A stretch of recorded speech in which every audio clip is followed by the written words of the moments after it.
Hello everyone, welcome to my channel. मेरा नाम सृष्टि है। 10th एंड 12th के स्टूडेंट जो बोर्ड एग्जाम अभी लिखने वाले हैं ना 2024 में, उनके लिए ये वीडियो बहुत इंपॉर्टेंट है।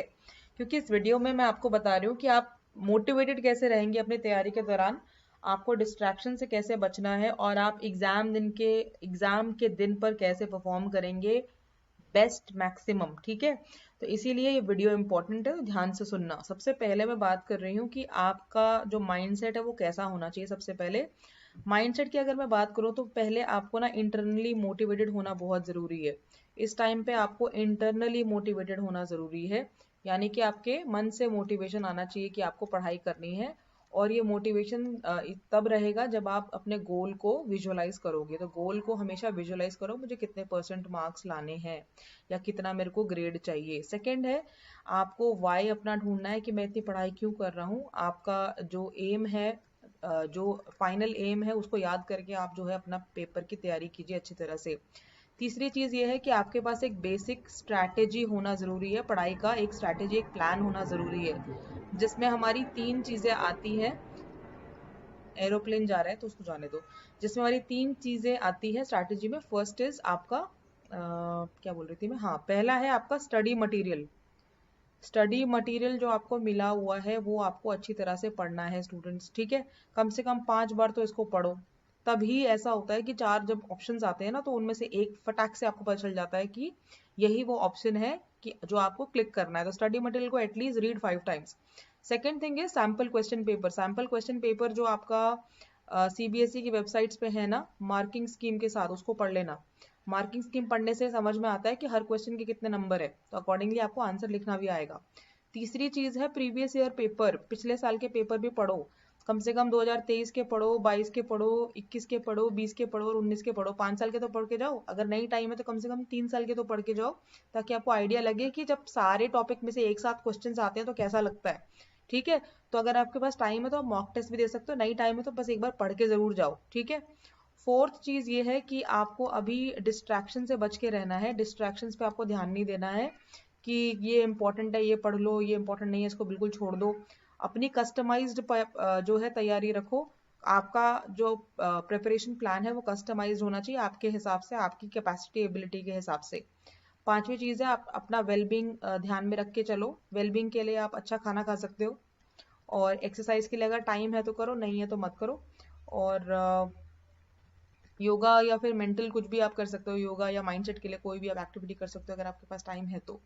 आगे बढ़ते हैं, अब डिस्ट्रैक्शन को हम अच्छी तरह से डिस्कस कर लेते हैं। डिस्ट्रैक्शन की जब मैं बात कर रही हूँ तो डिस्ट्रैक्शन में सबसे पहले डिस्ट्रैक्शन कौन सी आ रही है आपकी? आप जो ये बैठ के मोबाइल चला रहे हो, रील्स आप देख रहे हो, रील्स कंज्यूम कर रहे हो, और आप यूट्यूब कंज्यूम कर रहे हो। बहुत अच्छी बात है कंज्यूम करना, वेरी नाइस, लेकिन अभी it is not nice because अभी आपका पेपर है। ठीक है, तो रील्स और यूट्यूब ये मत देखो, टाइम वेस्ट होगा। और अपनी स्टडी पे ध्यान दो। सेकेंड चीज़ है, स्टडी प्लान बनाओ। ठीक है, स्टडी प्लान बनाना है। अब टाइम टेबल बनाने के लिए नहीं कह रही, क्योंकि वो फॉलो नहीं करोगे आप।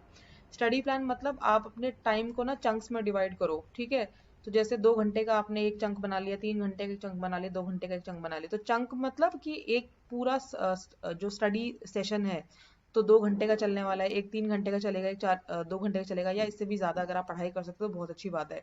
और हर ब्लॉक में आप क्या क्या कवर करने वाले हो वो आपको ध्यान में रखना है। तो आपका स्टडी प्लान जो है सिलेबस के हिसाब से होना है, अब टाइम के हिसाब से नहीं। क्योंकि अगर आप घंटे बैठ के गिनोगे कि कितने घंटे पढ़ रहा हूँ तो उसका क्या फायदा है। मेन बात है कितना कवर हो रहा है। तीसरी चीज ये है कि आपको ओवर थिंकिंग नहीं करनी है, ज्यादा नहीं सोचना है मेरे इतने नंबर आएंगे, मैंने तो इतनी तैयारी की है। अभी क्या पता कितने नंबर आएंगे, अभी कुछ नहीं पता। हो सकता है जो आप लास्ट दिन पढ़ रहे हो ना वही आ जाए पेपर में। ऐसा बहुत बार मेरे साथ तो हुआ है अपने इंजीनियरिंग के दिनों में, आपके साथ भी हो सकता है। तो ओवर थिंक मत करो, फालतू में कुछ भी प्री अज्यूम मत करो कि मेरे इतने नंबर आएंगे उतने नंबर आएंगे। पहले तैयारी करके जाओ, रिजल्ट का बाद में देखेंगे। फोर्थ चीज ये है कि आपका जो भी ओवर इन्फॉर्मेशन है या मिस इन्फॉर्मेशन है उसमें मत फंसो। ऑथेंटिक इन्फॉर्मेशन आपको हमेशा सीबीएसई की वेबसाइट से या जो आपके फैकल्टी मेंबर्स शेयर कर रहे हैं वो काफ़ी होती है। तो इधर उधर के ऐसी किसी भी वेबसाइट पे जाके कुछ भी देख लेना आंसर की, कई बार गलत भी आंसर की होती है, तो इसलिए आपको ध्यान रखना ज़रूरी है। ठीक है। पांचवा ये है कि आपको पॉजिटिव माइंडसेट रखना है। अगर आप मेहनत करोगे तो कुछ भी नामुमकिन नहीं है। आप 100% नंबर ला सकते हो। 50 नंबर का पेपर है तो 50 ला सकते हो, 60 नंबर का 60 ला सकते हो, जितने भी मार्क्स का है। लास्ट चीज मैं बता रही हूँ कि एग्जाम डे पे आपको क्या करना है, जिस दिन पेपर है उस दिन क्या करना है। सबसे पहले तो खाना अच्छे से खा के जाओ। स्टेमिना होगा तभी तो 2 घंटे 3 घंटे का एग्जाम दोगे, तो खाना ढंग से खा के जाओ। सेकेंड चीज ये है कि आपका जो रीडिंग टाइम मिलेगा ना पढ़ने का पेपर, उसको यूटिलाइज करना। जो 15 मिनट मिलते हैं ना पेपर पढ़ने के लिए, उसमें सारे क्वेश्चंस पढ़ना, ठीक है, और प्लान करना कि कैसे अटेम्प्ट करना है। तीसरा ये है कि जो क्वेश्चन है उसको ढंग से पढ़ना, क्वेश्चन को ना केयरफुली पढ़ना बहुत जरूरी होता है। कई बार आप स्टेप्स भूल जाते हो, या व्हाट नहीं पूछा वाई पूछा, लेकिन आप व्हाट डेफिनेशन लिख के आ गए, तो प्लीज ऐसा मत करो। क्वेश्चन को सही तरीके से पढ़ के फिर सॉल्व करना, ठीक है। काम रहना, कंपोज रहना, पैनिक करने की कोई जरूरत नहीं है। और सारे बच्चे कोई ब्रिलियंट नहीं होते हैं, ऐसा नहीं होगा कि सारे ही क्वेश्चन आपको आ जाएंगे। कुछ ऐसे क्वेश्चन होगा जो आपको समझ में नहीं आएगा, या कहीं पर आप डाइसी हो सकते हो, तो इट्स फाइन। एक दो अगर नहीं भी आते तो क्या क्या प्रॉब्लम है, कोई इशू नहीं है, आप बाद में उसको टैकल कर लोगे। और कई बार ऐसा भी होता है कि 2 घंटे के स्पैन में हो सकता है शुरू में आपको आंसर याद ना आए, लेकिन बाद में आंसर याद आ जाए, ठीक है।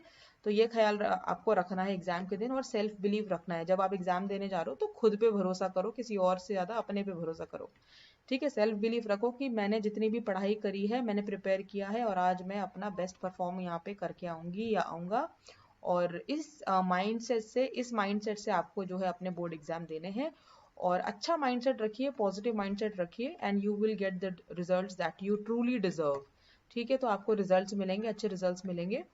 और फिर भी कहीं पर भी आपका कोई रोड ब्लॉक है, कोई परेशानी आ रही है, तो आप कमेंट्स मुझे बताइए। All the very best for your exams, और गॉड ब्लेस यू।